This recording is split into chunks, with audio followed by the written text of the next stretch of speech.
श्री स्वामी समर्थ सगळ्यांना. श्री स्वामी समर्थ सगळ्यांना गुरुपौर्णिमेच्या खूप खूप खूप खूप खूप शुभेच्छा. ही गुरुपौर्णिमा सगळ्यांना खूप छान जावो, आनंदी जावो.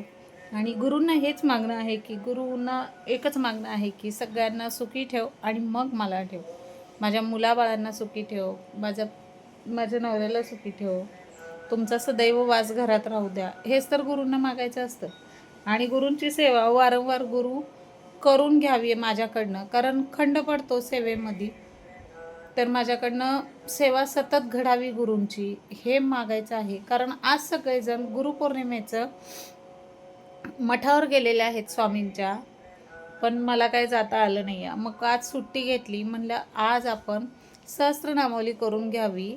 आणि 1001 नामाचं माझ्याकडे स्वामींचं हे आहे, ते करून घ्यावं. आणि श्री स्वामी सारामृत वाचून घ्यावं 1 ते 21 अध्याय असं ठरवलं. म्हणून घरी आहे. पण घरी आहे तर आज काय अजून काही कामं उरकलेले नाहीत. फक्त झाडू, फरशी, रांगोळी, हळदीचं लेप, दरवाजावर स्वस्तिक वगैरे सगळं काढून झालं. आता पूजा वगैरे करायची.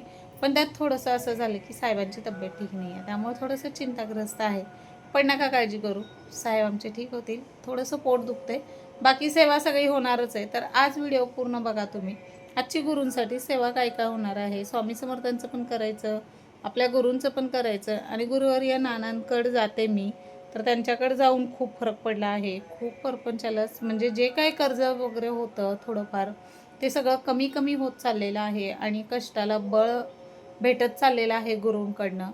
तर असाच गुरूंचा आशीर्वाद राहावं माझ्या पाठीशी, हेच मागणं आहे. आणि माझ्या सगळ्या सुखदुःखात सामील राहणाऱ्या माझ्या ह्या नवऱ्याला लाडक्या गुरुपौर्णिमेच्या खूप खूप शुभेच्छा. माझ्या नवऱ्याला पण आणि माझ्या वडिलांना, ते जिथं कुठं असतील त्यांना माझ्या गुरुपौर्णिमेच्या खूप खूप शुभेच्छा. वडील आहे, वडिलांची माया तर ही नंतर भेटली, पण आधी घडवलं ते माझ्या काकांनी. तर त्या अंकलला माझ्या पौर्णिमेच्या खूप खूप शुभेच्छा माझ्या काकाला पण आणि माझ्या मावशांना पण.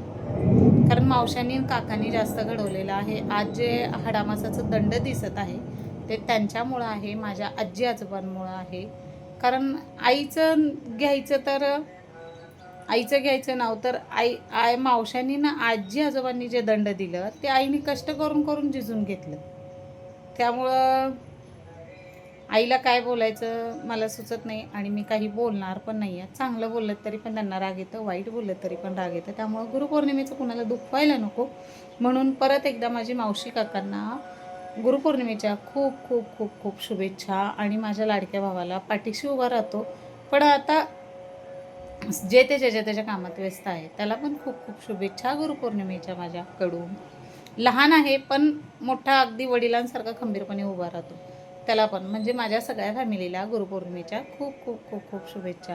आधी तर गुरूंना दिलेलं आहेच, माझ्या जोडीदाराला दिले आहे, मग माझ्या मावशी काकांना दिलेलं आहे. मला घडवलं आहे ते माझ्या मावशी काकांनी जास्त करून. माझं हाडामासाचं दंड हे त्यांचंच आहे, आजी आजोबा आणि मावशी काकांचं. तर त्यांना सगळ्यांना खूप खूप शुभेच्छा आहे. तर चला भेटू पुढच्या व्हिडिओमध्ये. श्री स्वामी समर्थ. आणि व्हिडिओ कसा वाटला लाईक करा, शेअर करा आणि सबस्क्राईब करा. आणि बेल आयकॉनचं बटन दाबायला विसरू नका. आणि वाईट किंवा चांगल्या कमेंट पण काही हरकत नाही आहे. आता एक्सेप्ट केलेलं आहे मी, वाईट कमेंट हे येणार, कारण पुढं जाणाऱ्यांना पुढं जाऊच देणार नाही आहेत. मागं खेचणारे हे आपलेच असते, त्यामुळं द्या कमेंट, काही प्रॉब्लेम नाही आहे.